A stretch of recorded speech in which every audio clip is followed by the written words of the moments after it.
Odyssey IV continued. Lines 290 to 361. They set to eating. Helen pours a drug of forgetfulness into the wine.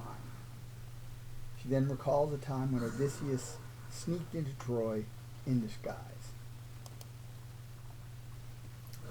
This said, the careful servant of the king, Asphalion, poured on the issue of the spring, and all to ready feast set ready hand.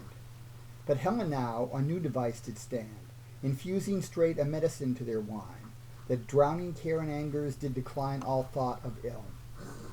Who drunk her cup could shed all that day not a tear, no, not if dead that day his father or his mother were.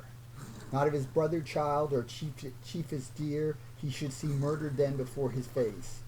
Such useful medicines, only born in grace of what was good, would Helen ever have.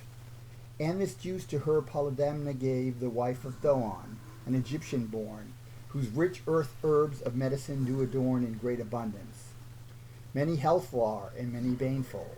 Every man is there a good physician out of nature's grace, for all the nations sprung of Paeon's race.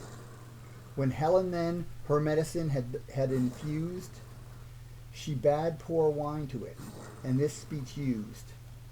Atrides, and these good men's sons, great Jove makes good and ill one after other move. In all things earthly, for he can do all. The woes past, therefore, he so late let fall. The comforts he affords us let us take. Feast, and with fit discourses merry make, nor will I other use. As then our blood grieved for Ulysses, since he was good, let us delight to hear how good he was, and what his sufferings were. Though every fight and every suffering deed patient Ulysses underwent exceed my woman's power to number or to name.